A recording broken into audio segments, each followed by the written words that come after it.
तीसरा अध्याय, third chapter. Durga Saptashati. Shri Jagdamba का तेज हजारों सूर्यों के उद्यकाल के समान है। वह लाल रंग की साड़ी पहने हुए हैं। उनके शरीर पर खोपड़ियों की माला सुशोभित है। उनके दोनों वक्षों पर लाल चंदन का लेप लगा हुआ है। उनके हाथों में मालिका विद्या, अभय और वर मुद्रा है। उनका त्रिनेत्री मुख अत्यंत सुंदर दिख रहा है। उनके सिर पर चंद्रमा के साथ रत्नजड़ित मुकुट है। वह कमल के आसन पर विराजमान है। मैं ऐसी देवी को अपनी भक्ति सहित प्रणाम करता हूँ। अगर आप हमारी वीडियो देख ही रहे हैं तो please like, share and subscribe करें। आपके लिए ये बस 1 मिनट होगा, बट हमारे लिए बहुत बड़ी हेल्प होगी। ऋषि कहते हैं कि जब राक्षसों की सेना इस प्रकार नष्ट हो रही थी, तब महान राक्षस सेनापति चिक्षुर क्रोधित होकर अंबिका देवी से युद्ध करने के लिए आगे बढ़ा। उसने देवी पर तीरों की वर्षा इस प्रकार शुरू की जैसे बादल धैर्यवान पर्वत के सिर पर जल की धारा बहा रहा हो। देवी ने अपने तीरों से उसके तीरों के समूह को सरलता से काट दिया और उसके घोड़े व अन्य साथी भी मार डाले। चिक्षुर के धनुष, रथ, घोड़े और तीर नष्ट हो जाने के बाद वह राक्षस देवी की ओर तलवार और ढाल लेकर दौड़ा। उसने अपने सिर पर तलवार का प्रहार किया और देवी के बाईं भुजा पर तेज प्रहार किया, लेकिन जैसे ही तलवार वहां पहुंची, वह टूट गई। चिक्षुर क्रोध में अपनी आंखें लाल करते हुए अपनी ढाल को हाथ में लेकर देवी के पास पहुंचा। तब उस महादैत्य ने भद्रकाली पर आक्रमण किया। भद्रकाली ने अपने दिव्य तेज से चिक्षुर को मार गिराया। देवी के प्रचंड स्वरूप के सामने वह राक्षस टिक न सका। जब चिक्षुर ने अपने पूरे बल से देवी पर हमला किया, तब देवी ने अपनी शक्ति से उसे धराशायी कर दिया। उसका शरीर, जो तेजस्वी सूर्य के समान चमक रहा था, देवी के प्रचंड प्रहार के आगे ध्वस्त हो गया। देवी के प्रचंड प्रहार से महादैत्य चिक्षुर के अनेक टुकड़े हो गए और उसका अंत हो गया। उसके जीवन का दीपक बुझ गया। चिक्षुर के निधन के बाद महिषासुर का सेनापति चामर, जो देवताओं को सताने वाला था, हाथी पर सवार होकर युद्ध करने आया। चामर ने देवी पर अपनी शक्ति से आक्रमण किया, लेकिन देवी ने अपनी दिव्य शक्ति से उसका आक्रमण विफल कर दिया। देवी की शक्ति से उसकी शस्त्र शक्ति धरती पर गिरकर खंडित हो गई।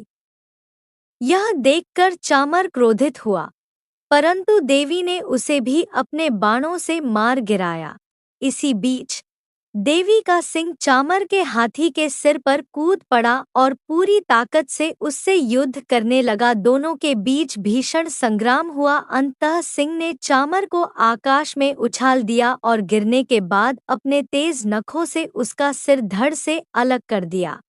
देवी ने उदग्र को पत्थरों और वृक्षों से मारकर पराजित कर दिया। कराल भी देवी के प्रहारों से धराशायी हो गया। देवी के गुस्से में भरे प्रहारों से कराल का अंत हुआ। देवी ने गदा के प्रहार से उद्धतका को कुचल दिया, भिंदीपाल से वाशकल को तथा बाणों से ताम्र और अंधक को मौत के घाट उतार दिया। त्रिनेत्र देवी ने अपने त्रिशूल से उग्रास्य, उग्रवीर्य और महानु जैसे राक्षसों का संहार किया। विडाल का सिर तलवार के एक ही प्रहार से काट दिया। देवी के बाणों से दुर्मुख और दुर्धर भी यमलोक भेज दिया गया। अपनी सेना का इस प्रकार विनाश होते देख महिषासुर अत्यंत क्रोधित हुआ और उसने भैंसे का रूप धारण कर देवियों पर आक्रमण करना आरंभ किया। महिषासुर ने अपने विशाल शरीर से देवियों को कुचलना शुरू किया। वह कभी अपने सींगों से वार करता, तो कभी अपनी गति से सैनिकों को चकनाचूर कर देता। उसके गर्जने से कुछ घायल हो गए, कुछ उसकी सांसों की तीव्रता से नष्ट हो गए। इस प्रकार उसने देवी की सेना को बिखेर दिया।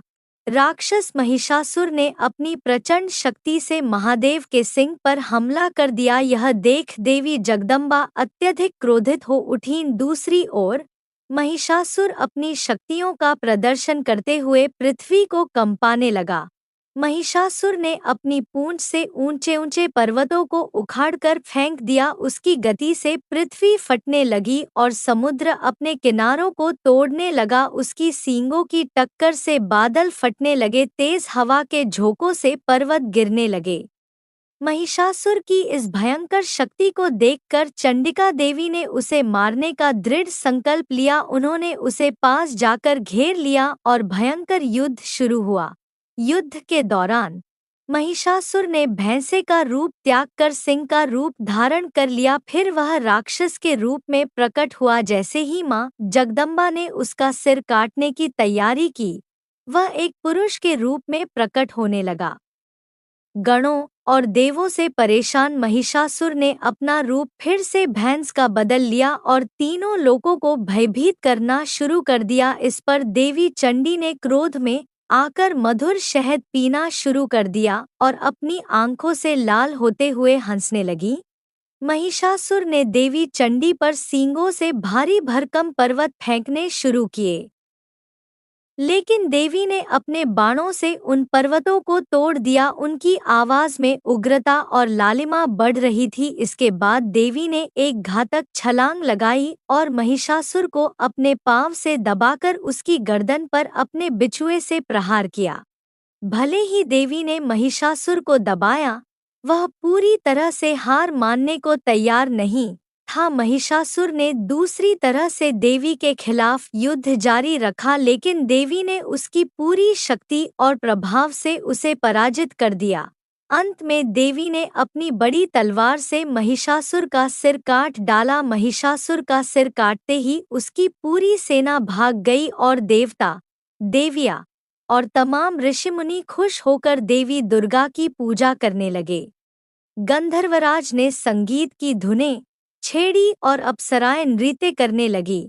इस प्रकार महिषासुर वध की कथा पूरी हुई, जो देवी महात्म्य के तीसरे अध्याय के अंतर्गत श्री मार्कंडेय पुराण में आती है। श्री दुर्गा सप्तशती पाठ तीसरा अध्याय समाप्त हुआ। आगे की वीडियो देखने के लिए please like, share, subscribe and press the bell icon. Thank you for watching.